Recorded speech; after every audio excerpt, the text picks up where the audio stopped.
Entonces, hasta ahora vamos bien. ¿Alguna pregunta, John? Vamos, sí, vamos muy bien. Yo quería solamente volver sobre el tema que mencionas de lo sensorial y de tener espacios de calma y recarga eh, que no tienen que ser tan sofisticados. Por ejemplo, en un aula de clase, tener una caja que has colocado ahí algunos cojines y una cortina o una tela que puedes bajar.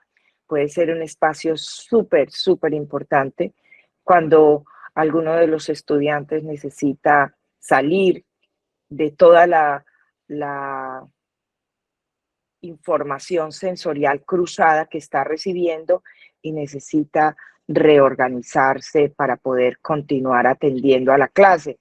Si tuviéramos esto dentro de un salón de clase, entonces no sería necesario que algunos estudiantes tuvieran que salir del salón y perderse información que puede ser valiosa, Total. sino que ellos pueden seguir desde el refugio. Me encanta esa palabra que usas, desde el refugio, seguir escuchando la clase, seguir acompañando la clase, pero en un lugar donde ellos se van a sentir seguros frente a la cantidad de estimulación que hay disponible en el salón de clase. Y otra cosa que mencionaste que a veces se nos pasa por alto es la organización de los espacios.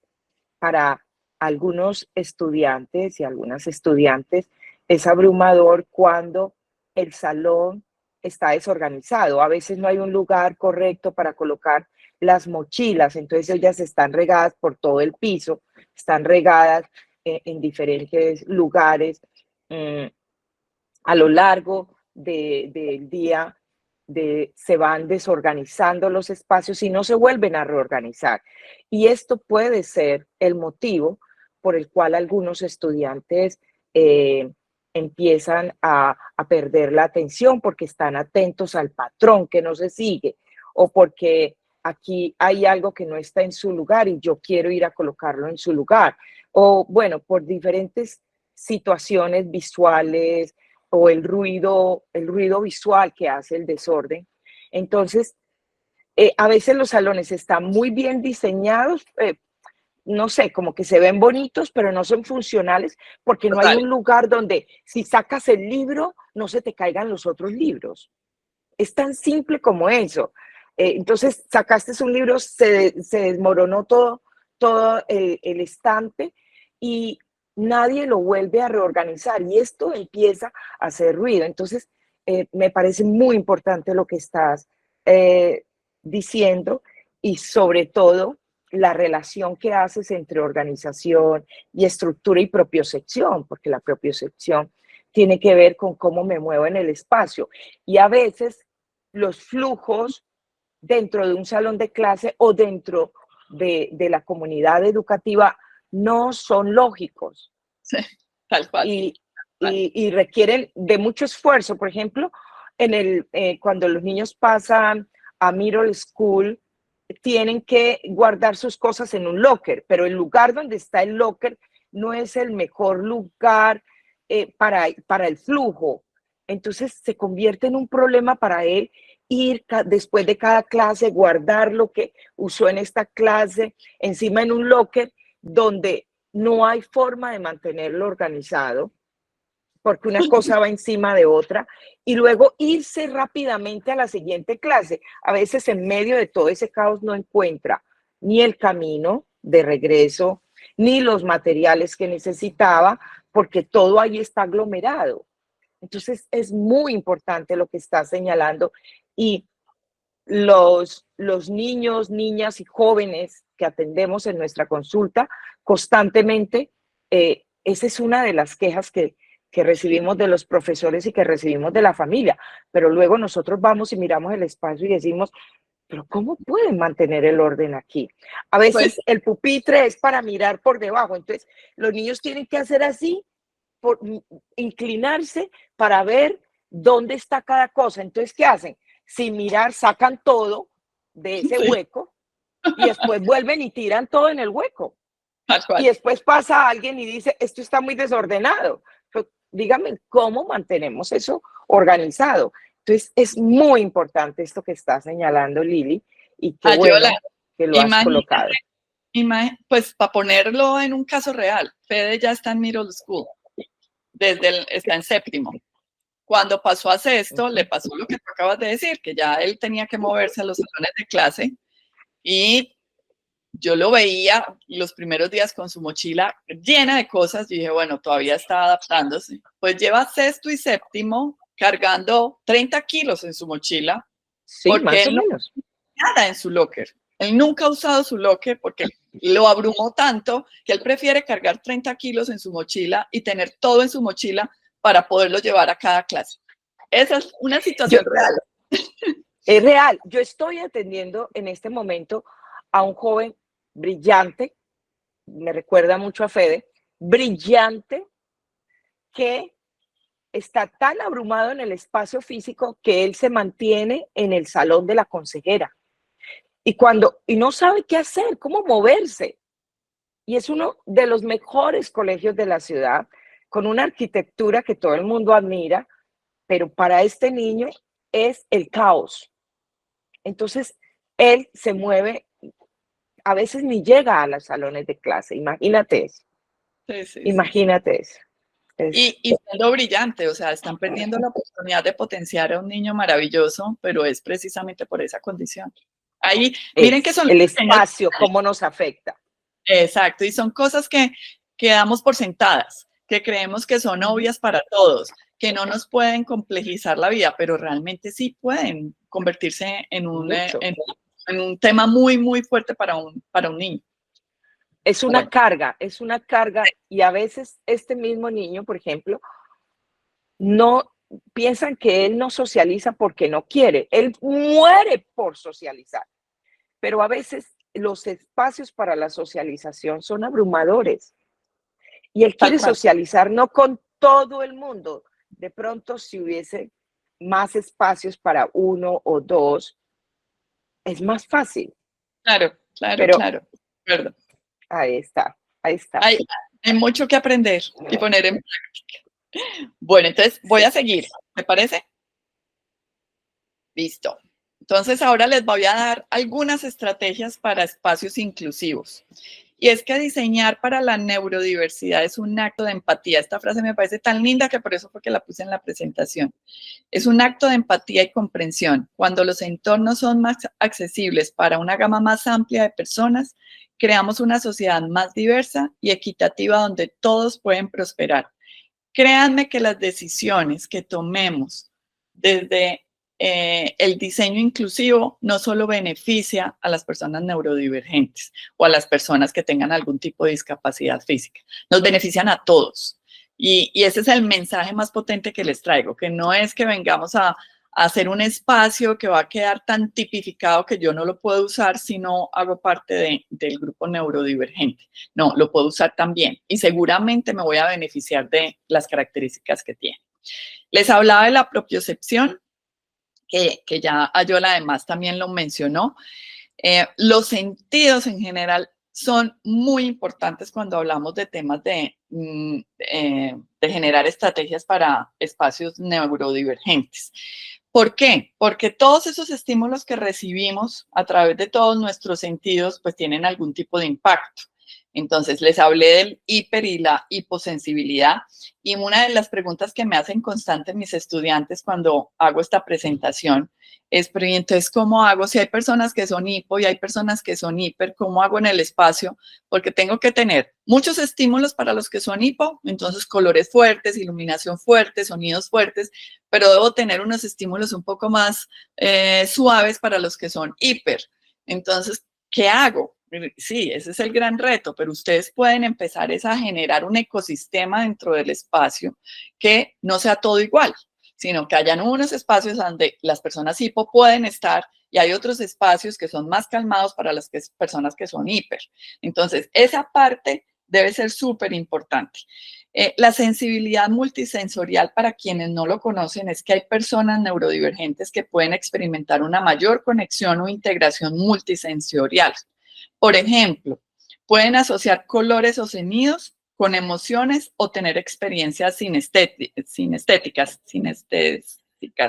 creo que es la palabra, donde un estímulo, perdón, donde un estímulo en un sentido desencadena una respuesta en otro sentido. Entonces, no sé, yo veo el color rojo y lo asocio con un tipo de comida, o yo siento un olor y lo asocio con un sonido. Entonces, hay personas que tienen esa facultad de hacerlo. Entonces, es importante entender eso también cuando lo llevemos al espacio. No generar sobrecargas sensoriales. Las personas que tienen ciertas condiciones neurodivergentes pueden ser más propensas a esas sobrecargas, lo que ocurre cuando se enfrentan a una cantidad excesiva de estímulos sensoriales, y esto puede conducir a ansiedad, a irritabilidad, a la necesidad de retirarse, como nos decía Yola, y en ese caso el tema, por ejemplo, de las cajas en un aula de clase puede ser muy importante.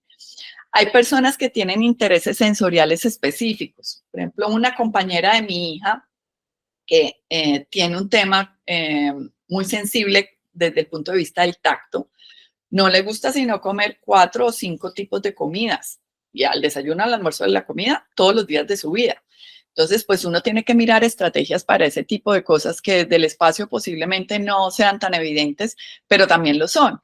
Entonces, es pensar en esos intereses sensoriales específicos, y también hay que hacer adaptaciones sensoriales. Es muy importante que el entorno garantice la comodidad y el bienestar de las personas que son neurodivergentes. Hay otro concepto para quienes no lo han oído, que es la proxémica. Y la proxémica habla de ese espacio interpersonal, de esa distancia física y social que mantenemos entre nosotros y los demás para sentirnos seguros y cómodos. Y resulta que la proxémica, aunque ahí ustedes están viendo unas medidas y unas distancias, pues también es relativo, porque depende de un tema cultural. Entonces, no es lo mismo de hablar de la proxémica para un latino, que nos gusta abrazarnos, que nos gusta sentirnos como cerca a las personas, a una persona, no sé, de los países nórdicos, en donde las condiciones pueden ser diferentes. Entonces, si tú te le acercas mucho, se puede sentir más incómodo. Entonces, estas medidas no las tomen al pie de la letra, son unos estándares que sacan los estudios, pero más que las medidas es entender que sí hay unas distancias íntimas, personales y sociales. Sí. Y para las personas neurodivergentes esto es súper importante, porque las distancias íntimas solo están asociadas a personas que son muy cercanas a nosotros, a nuestra familia. Las distancias personales están más asociadas a personas que están ajenas, y, por ejemplo, los estímulos no son del tacto, sino de la parte visual. Entonces, es como yo veo a una persona en esa distancia personal, cómo veo que son lo que está haciendo con su rostro, que me está ayudando a entender y a conectarme con esa persona más que tocarla. Entonces, ahí es importante. Y en la parte social, pues imagínense ir a un concierto. Entonces, que estamos rodeados a un partido de fútbol, rodeados de gente que no conocemos y no queremos que nos toquen porque no las conocemos. O estamos en una reunión de trabajo y hay cierta formalidad en esa reunión, pues yo no quiero tocar a la persona a la que le estoy vendiendo un proyecto, porque pues esa informalidad posiblemente haga que precisamente no me den el proyecto. Entonces, la proxémica es súper importante tenerla en cuenta. Y dentro del tema de los espacios también es importante. Por ejemplo, en las salas de espera de una clínica o hasta de una oficina, se acostumbraba mucho poner sofás. Pero resulta que yo llego a una reunión que me están haciendo una entrevista de trabajo. Estoy súper estresada porque me van a hacer una entrevista y de pronto me van a contratar. Y llega otra persona y el sofá es bien chiquitico, y llega otra persona que yo en mi vida he conocido, y yo soy hipersensible, por ejemplo, al tema de los olores, y esta persona se sienta al lado y no tiene que oler maluco, simplemente soy hipersensible a los olores, y para mí los olores son súper potentes y estoy estresada para la entrevista que me van a hacer. ¿No sería mejor en una sala de espera, en vez de tener sofás donde me obligan a sentarme con alguien que no conozco? Un sofá en una casa es claro porque estoy con familiares y amigos, pero un sofá en una sala de espera de una clínica, que pienso que la persona de al lado puede estar enferma y me va a enfermar, y solo pensar en eso me va a enfermar. ¿No sería mejor tener una sala de espera donde las sillas son individuales, que pueden estar una al lado del otro, pero tengo mi propio espacio y no lo tengo que compartir con otro. A eso es en lo que va el tema de la proxémica, en entender esas dinámicas dentro de los espacios. Liliana, yo quería hablar de esto también de la proxémica, y tú lo mencionaste, y es que no es solamente que la persona esté cerca en el espacio, que esté invadiendo el espacio íntimo. Una persona puede invadir el espacio íntimo a través de la mirada. Sí, tal cual. Entonces, es muy importante también tener en cuenta que uno se puede sentir invadido no solamente porque el otro esté cerca, sino por la mirada y por la manera como se está moviendo hacia ti. Sí. Si viene muy rápido, eso ya te intimida y te echa para atrás, como en una respuesta defensiva frente a eso que viene. Y en algunas situaciones en los que algunas personas están estresadas, la cercanía no es la mejor respuesta.